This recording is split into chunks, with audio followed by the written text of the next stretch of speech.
India's former representative to the United Nations, Syed Akbaruddin, joins me live to weigh in on this significant development and what it means for India. Ambassador Akbaruddin, thank you so much for giving us your precious time. Now, let me begin by focusing on China first. China has been on a blocking spree since 2009 at the UNSC. What, in your view, explains China's move to remove these objections to Maki's blacklisting, especially after the recent skirmish in Tawang? First of all, Akanksha, thank you very much for having me on your show.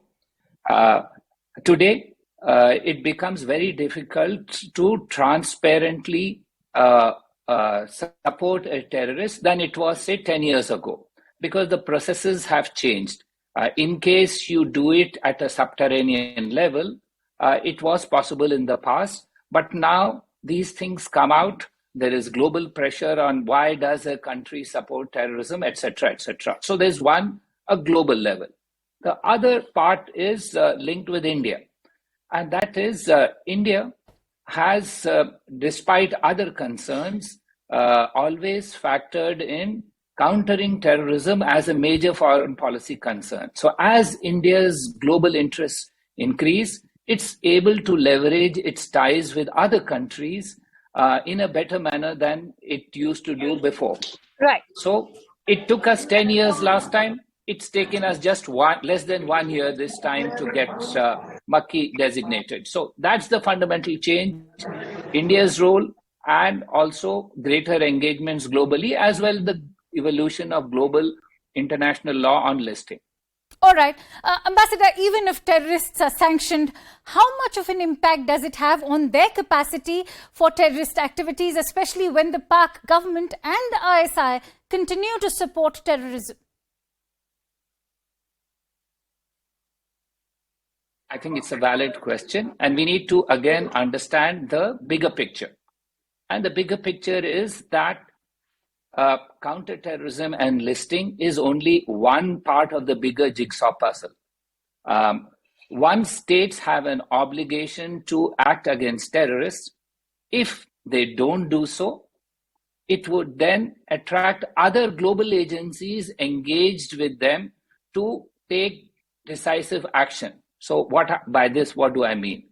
The listing is a United Nations Security Council process, but embedded in the FATF regulations, that is the Financial Action Task Force regulations, right. There is a requirement for all to fulfill those stipulations that are provided by the Security Council.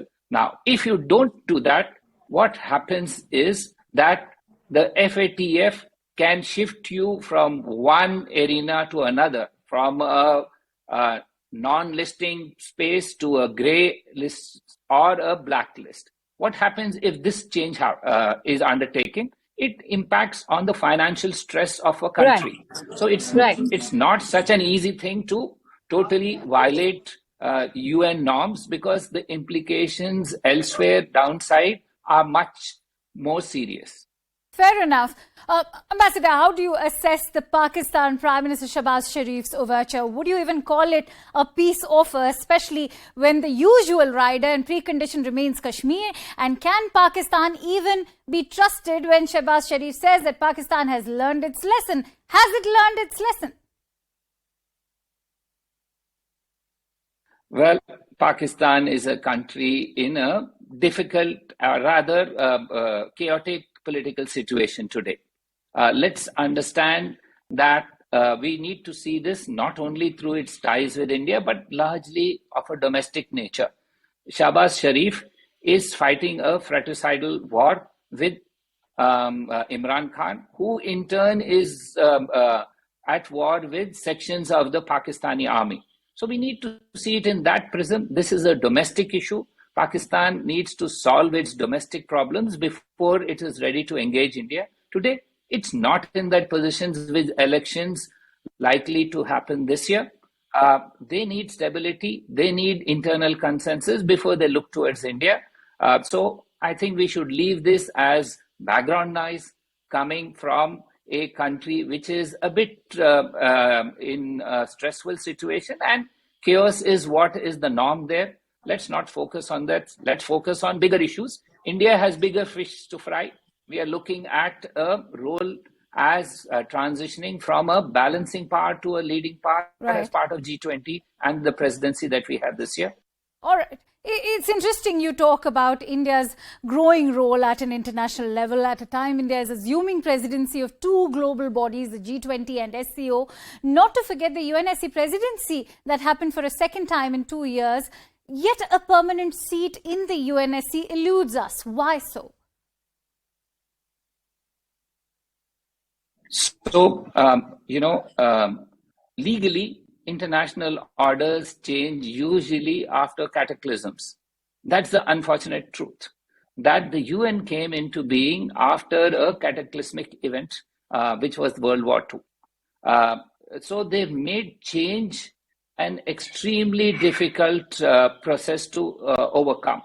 And the complications are not related to India's role in a revamped Security Council, but the role of other issues. So, for example, there are issues related to the veto.